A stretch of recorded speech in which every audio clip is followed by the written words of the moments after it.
এই মুহূর্তে road two পার্লামেন্টে যুক্ত রয়েছেন ব্রাহ্মণবাড়িয়া জেলা যুব দলের সভাপতি শামীম মোল্লা এবং ব্রাহ্মণবাড়িয়া জেলা জামায়াতে ইসলামীর আমির রয়েছেন মোবারক হোসেন আমাদের সাথে।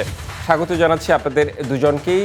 শুরুতেই মোবারক হোসেন, একটু আপনার কাছে আমি আসতে চাই, একটু জানতে চাই যে ব্রাহ্মণবাড়িয়ায় জামায়াতের কি অবস্থা? নির্বাচনী প্রচারণা আজকে থেকে শুরু হলো। জামায়াতের অবস্থান আসলে কি রকম ব্রাহ্মণবাড়িয়া, আপনি কি মনে করছেন?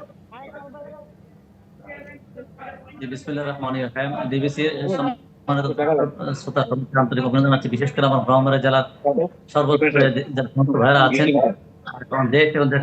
সবাইকে আন্তরিক মোবারকবাদ। ইতিমধ্যে বাংলাদেশ আগামী ত্রয়োদশ সংসদ নির্বাচনের জন্য আমরা মাঠে নেমেছি এবং আমাদের আজকে 22 তারিখ সব জায়গাতে আমাদের প্রচার অভিযান উন্মুক্ত হয়েছে।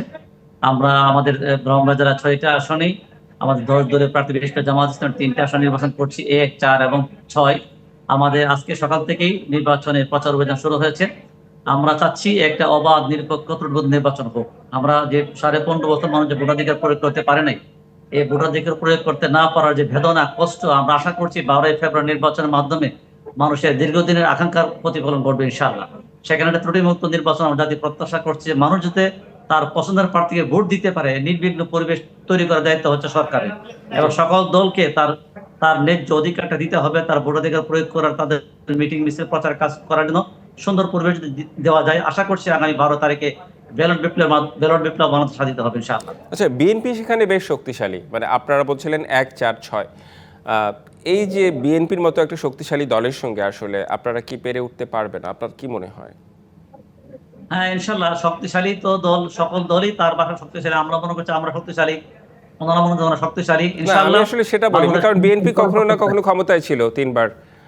তো সেই সূত্রে তো জামায়াত ইসলামী একবার জোটবদ্ধ হয়ে বিএনপির সাথে ক্ষমতায় গিয়েছিল, কিন্তু এছাড়া জামায়াত ইসলামী কখনো ক্ষমতায় যায়নি। সেই ক্ষেত্রে আসলে কি অবস্থা আপনাদের? হ্যাঁ, ক্ষমতা আমরা যাইনি, কিন্তু মানুষ পরিবর্তন চাচ্ছে। আমরা পরিবর্তনের, দেশ পরিবর্তনে বিশ্বাসী। আমরা নিশ্চয়ই দেখছেন ছাত্র সংসদ নির্বাচনগুলিতে কখনো শিবির সেখানে পাশ করে নাই। এখন নতুন বাংলাদেশের শিবির সেখানে 5টা বেশি শিবির পাশ করেছে। সুতরাং আমরা দেশের মানুষ এখন কাঙ্ক্ষিত মানুষ চাচ্ছে একটা পরিবর্তন চাই, নতুন দলকে চাই। সেই দৃষ্টিকোণ থেকে আমরা আশাবাদী। দীর্ঘদিন বিএনপি একটা বড় সংগঠন, নিশ্চয়ই আমরা স্বীকার করছি 3বার ক্ষমতা ছিল। আগামী নির্বাচনে মানুষ পরিবর্তনের স্লোগান নিচ্ছে।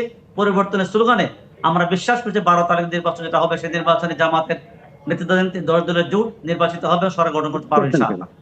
জি, আপনি পরিবর্তনের কথা বলছেন, অর্থাৎ আপনি বলছেন যে পরিবর্তন আসলে মানুষ চাইছে, তাহলেই আপনারা আসলে ক্ষমতায় আসতে পারবেন যদি মানুষ ভোট দেয়। আপনি থাকুন আমাদের সাথে, আমরা একটু শামীম মোল্লার কাছে আসতে চাই। শামীম মোল্লা, একটু আপনার কাছে একটু জানতে চাই যে ব্রাহ্মণবাড়িয়াতে 6টি আসনে আসলে বিএনপির কি অবস্থা?